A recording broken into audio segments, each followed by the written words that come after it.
Joined now by Norm Eisen. He's a former U.S. ambassador under President Obama. He was also President Obama's ethics czar. Norm, nice to see you. Thanks for joining us. I want to talk about the power of the chief executive, if I can, and get your sense of where you come down in this debate over President Trump's travel ban. Do you think the president is abusing his authority with this executive order?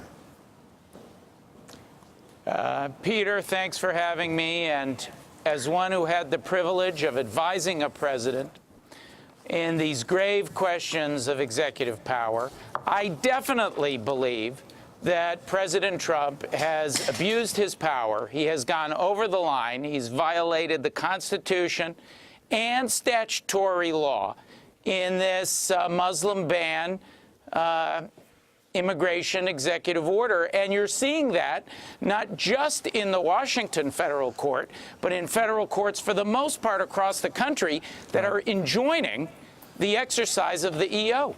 Then, Norm, I'm assuming you supported President Obama's executive actions on immigration before. Those were viewed by some as an abuse of power on the other side. The DACA program was halted in the courts, still unresolved. So if you see President Trump as having wide-reaching power to shape immigration, or President Obama having had it, why is this any different under President Trump?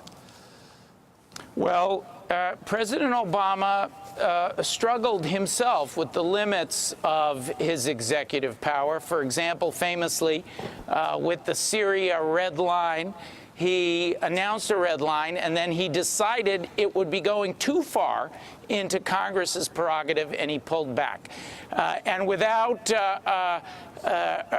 you can't really compare the president's President Obama's executive orders, because none of them featured this extraordinary penetration. You have a violation of the Establishment Clause of religion. You have a violation of the due process rights of these folks, including green card holders. And you have a violation of Congress's own statute, the Immigration and Nationality Act, that holds that you shouldn't make these determinations in a discriminatory way on national origin. What Trump has done here is way over the line, and I think the outcry from courts and otherwise demonstrates that. But to be very clear, President Obama obviously protected roughly 5 million Americans with his executive order. And while this one is preventing individuals from entering this country, I mean, isn't there some similarity there in terms of the potential for an overreach of executive authority? There's no question. Whenever you are at the outer bounds of presidential decision-making, when in President Obama's case, Congress failed to act repeatedly on immigration, these matters need to be very carefully assessed, both the Constitution and statutory law. I believe that what President Obama did in protecting those migrants was within the parameters. It was near the edges, but not over the edge of executive power. Out of the humanitarian need to protect those millions, I think it was right to go as far as you legally and constitutionally could. That is not what President Trump has done here. He's harming individuals, keeping them out of the country. We already know of examples of lost lives because of this. Right. And he's gone over that constitutional and statutory line here. We know of examples of lost lives because of this?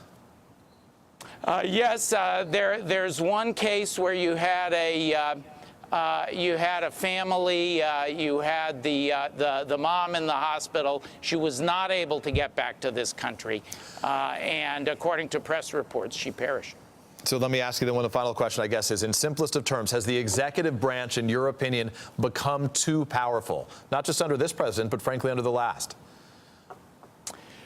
I do believe, without reference to the previous president, or for that matter to this one, that there are cycles in American history of ups and downs of executive power. I think we're about ready for a retrenchment of executive power back to the legislative and the judicial branch. And I think this is not the last time the courts are going to check President Donald Trump. I believe the judicial branch is going to reassert its proper place in our separation of powers system. Norm Eisen joining us right now. Norm, thank you very much. We appreciate your insights.